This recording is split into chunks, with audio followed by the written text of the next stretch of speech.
Them that's got shall get, them that's not shall lose. So the Bible said, and it still is news. Mama may have, Papa may have,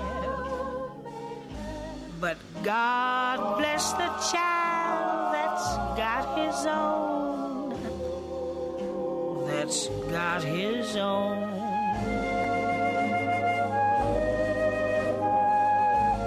Yes, the strong gets more while the weak ones fade.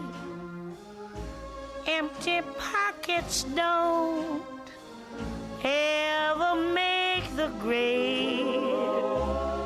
Mama may have, Papa may have, but God bless the child that's got his own. Billie Holiday, God bless the child. She's one of the people featured in America I Am, Legends, Rare Moments, and Inspiring Words, put together by Tavis Smiley, as we go now to Los Angeles to speak with him. There was another large gathering this weekend, the last weekend of Black History Month. Over 6,000 people gathered for the 10th annual State of the Black Union Convention. Speakers included Jesse Jackson, Sr., Al Sharpton, Congressmember Maxine Waters, Republican National Committee Chair Michael Steele, and writers Michael Eric Dyson, Lonnie Guinier, Van Jones, Randall Robinson, and Cornel West. President Obama also addressed the conference via video. Tavis Smiley is the founder and organizer of the annual gathering. He's host of Tavis Smiley on PBS and the Tavis Smiley Show from PRI. Earlier this year, he launched the first national traveling exhibition dedicated to the 400-year struggle of African Americans. It's called America I Am, the African American imprint. Tavis Smiley is also the author and editor of over a dozen books, including the New York Times bestsellers Covenant with Black America, The Covenant in Action, and What I Know for Sure, My Story of Growing Up in America. His latest book is the third in the Covenant series. It's called Accountable, Making America as Good as Its Promise. Tavis Smiley joins us now from Los Angeles, California. He was supposed to be in New York, but it is snowing mighty hard here. Welcome, Tavis. It's good to see you in Los Angeles, at least. Hey, Amy. Nice to see you. Sorry I'm not there, but the minute we finish talking, I'm on my way there. We have a book signing in New York tonight, so I'm headed there in just a matter of minutes. Well, Tavis, thank you for joining us. The State of the Black Union.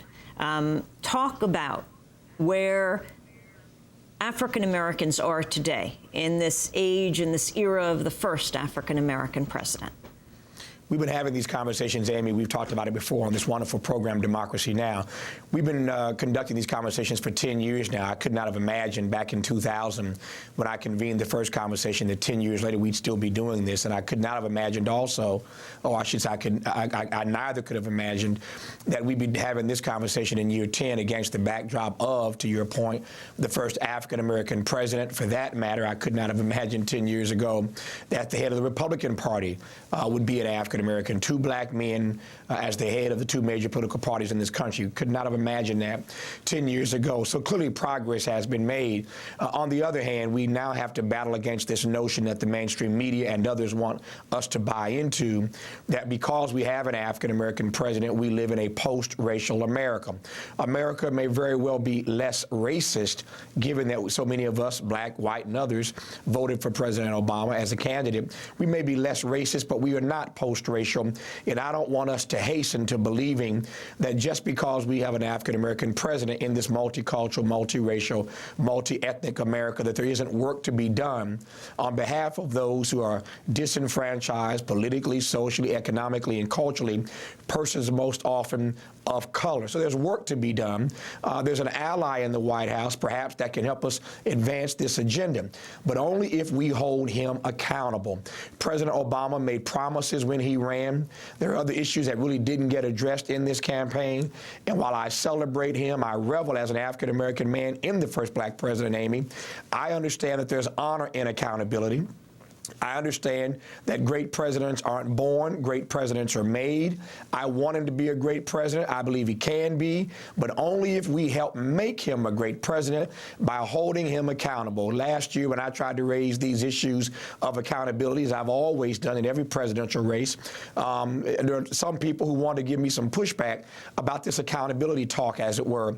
The irony of it now is that in every speech the president gives, including the one he gave to us over the weekend, he's talking about what? Accountability for him, for Congress, for Wall Street, for the auto industry. The message is accountability, and that's what this third and final book in the Covenant Trilogy is all about. How do you think President Obama rates so far in these first 2 months of his administration, if that? We're not even at 2 months. I think they're going to have an interesting they're going to have to increase the size of the book for his first 100 days, whatever will be said about him, given how aggressive he has been in the first 30 or 40. I think he's off to a great start in terms of being aggressive, in terms of inspiring the American people, letting them know he's on the job, and that he's on the case every single day while on the job.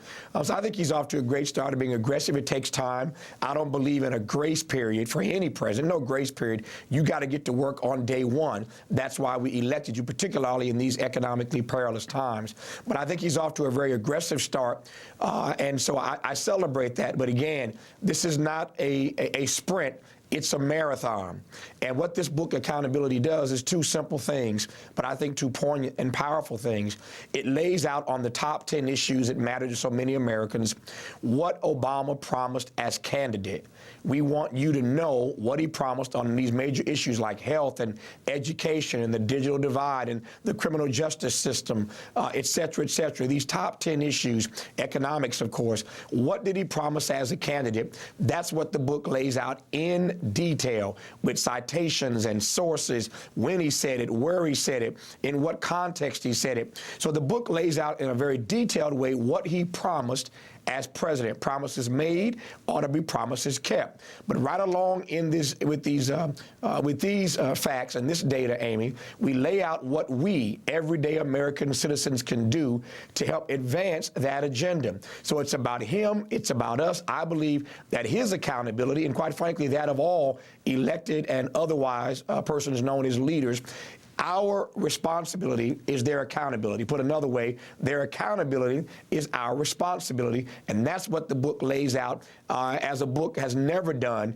especially at this critical point at the start of a presidential administration, so we can follow along, have a playbook, a guidebook, a checklist for what they're doing and what they're not doing, and staying on top of that. That's what accountable is. Overall, Tavis Smiley, African-American unemployment's about 12.6%. For young black men, it is far higher. What is the solution?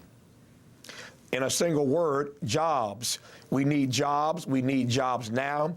We need jobs to come out of this stimulus package.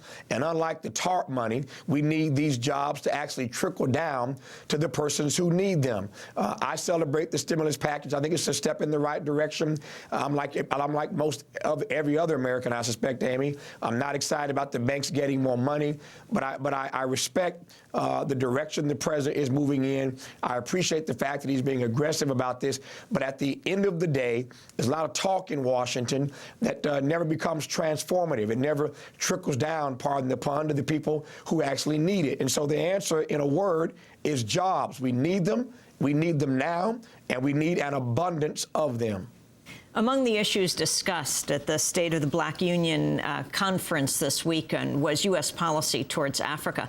I wanted to get your response to Glenn Ford, who is with the Black Agenda Report, who said what you have with Obama is a U.S. corporate empire with a black face, and that could be destructive, he said. Your response, Tavis? Well, I think every president heads a corporation. The truth of the matter is, if we want to be honest about this, America was a corporation before it was a country. So that every president, black, white, Republican, Democrat, is really the head of a corporation, and we got to be honest about that. Business, was it Calvin Coolidge who once said the business of America is business? That's just a reality. We have to deal with that. It's part of what makes the American empire what it is.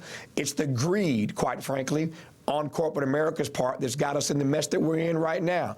So there's no denying, there's no arguing that America, again, is run by, in so many ways, these corporations. So that Obama, I guess the point I'm making here is I don't want to cast aspersion on him as opposed to any other president who inherits a country that is run by corporations. I will say that I've been disappointed,